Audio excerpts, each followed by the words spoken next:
with great hands and strip. Ahead of the pack, showtime! Oh, no! With the fifth pick in the 1998 NBA draft, the Golden State Warriors select Vince Carter from the University of North Carolina. Swings it right side, Carter at the foul line. All the way with a right-handed monster jam! I'd like to announce a trade.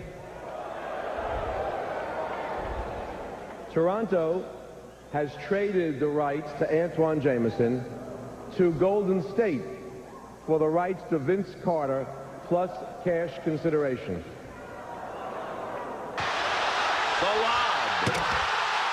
The fan to McGrady. Goes it. Playing with Vince Carter, there's no telling what the two of us could have done. McGrady, strong drive to the basket. It's not guaranteed that we would have done something, but it's just, I think, the wow factor is like that team that we had was a very good team. I think I told him one time, I said, bro, you could do everything I could do on the court, but you were 6'10". By the end of the 2001-2002 season, Kobe Bryant was sitting at the pinnacle of the NBA. He had just secured his third consecutive NBA championship with the Los Angeles Lakers alongside Shaquille O'Neal. Kobe was already recognized as the best shooting guard in the league, and he felt like there was no team that could stand in his way. There was a triple crown this year, but it was the Los Angeles Lakers. They are potentially a team for the ages as they get better before our very eyes. 1-2, baddest duo ever, Superman and Batman. 3 rings, Sacramento who? What? Rick who? But there was one duo that Kobe believed could have posed a serious threat to the Lakers dynasty, Tracy McGrady and Vince Carter, if only T-Mac had stayed with the Toronto Raptors. So let's rewind a bit. Tracy McGrady was drafted 9th overall by the Toronto Raptors in 1997, and from the start there was hope that he and his cousin Vince Carter could form one of the most lethal 1-2 punches in the league. With the 9th pick in the 1997 NBA draft, the Toronto Raptors select Tracy McGrady from Mount Zion Christian Academy.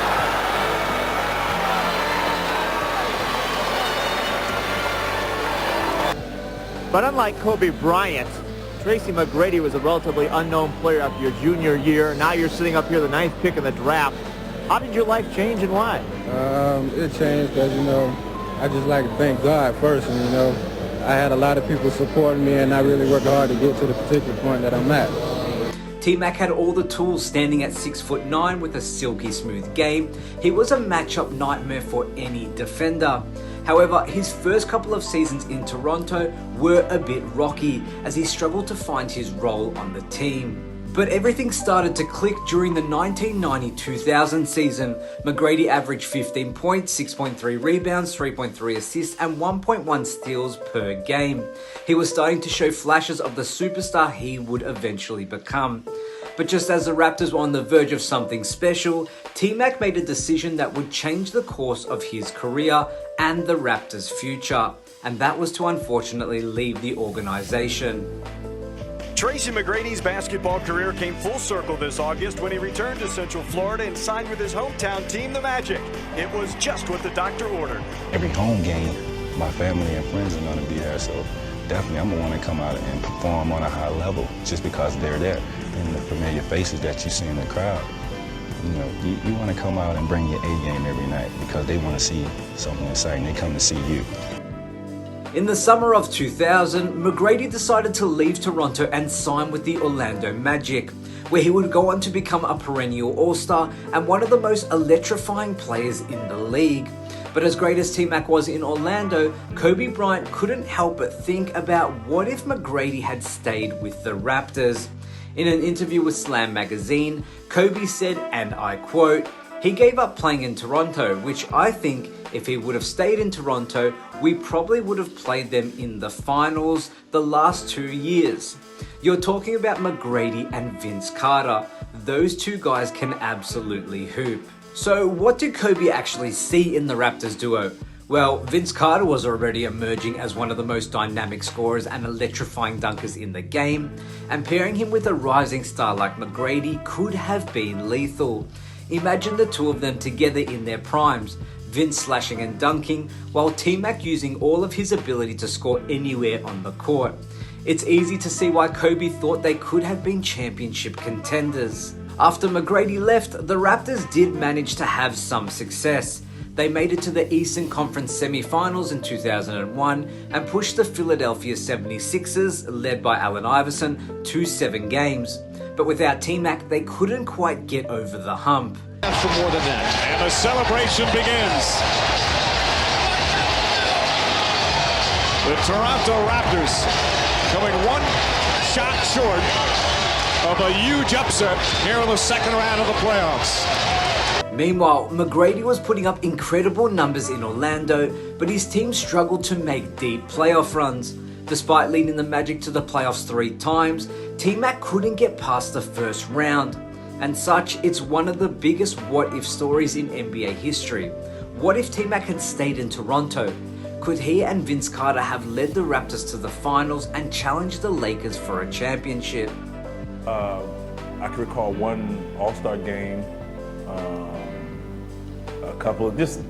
even a couple of road games. We sat together just talking, like, you know, it would have been cool, what if. But it's kind of one of those things like, what if? I mean, it's not guaranteed that we would have done something, but it's just, I think, the wow factor. Like, that team that we had was a very good team. And I think, like I said, with the veteran leadership, I mean, you look at the veterans we had throughout the course of my time there, you know, Antonio Davis, we had Doug Christie at one time, we had D. Brown, I mean, Alvin Williams, Muggsy Bogues, Mark Jackson, I mean, I can go on and on. We had a great nucleus of guys, and I think we learned and we accomplished so much that first year. Yeah, we got swept in the playoffs, and you know, we accomplished a goal that was never reached in Toronto, and you know, which is going to always bring up the thing, what if? But you know, I won't use the word regret, but I think it would have been something special, you know, and there's no not 1% of doubt in my mind. When those guys played Philadelphia in Game 7, had I been a part of that team, there's no question we would have advanced and went on to the finals that year. It's just no question in my mind, just where I was at the stage of my career, where my cousin was, and just the savvy vets that we had around us. I mean, we had the perfect situation, the perfect chemistry. And, you know, I do think about that. You know, I think about that too. You're breaking my heart now. Kobe, who knew a thing or two about winning championships, certainly thought so. He even expressed some sympathy for McGrady's situation in Orlando, saying, and I quote, "I kind of feel sorry for him because he doesn't have the support down in Orlando. But then again, I don't, because he could have had that in Toronto. He could have easily stayed in Toronto, still be arguably the best player in the league and be a championship contender. But that's a choice he made." Kobe's perspective really gives us an interesting insight into how he viewed competition. Even though he and Shaq were winning titles in LA, Kobe knew that having 2 elite players like McGrady and Carter on the same team could have changed everything. It's fun to think about how different the NBA landscape might have been if T-Mac had stayed in Toronto. Would the Raptors have been the team to challenge the Lakers dynasty? Would they have won a championship or 2 themselves? Unfortunately, we'll never know. In the end, both McGrady and Carter had incredible careers, but that what if will always linger. As Kobe said, those are 2 guys that could really hoop, and who knows what they could have accomplished together. So, what do you guys think? If T-Mac had stayed with the Raptors, could they have become a dynasty and taken down Kobe and the Lakers? Let me know in the comments below, and if you enjoyed this video, don't forget to like, share, and subscribe for more upcoming videos and NBA content. My name is Damian Peters. As always, thank you so much for watching, and I will see you next time.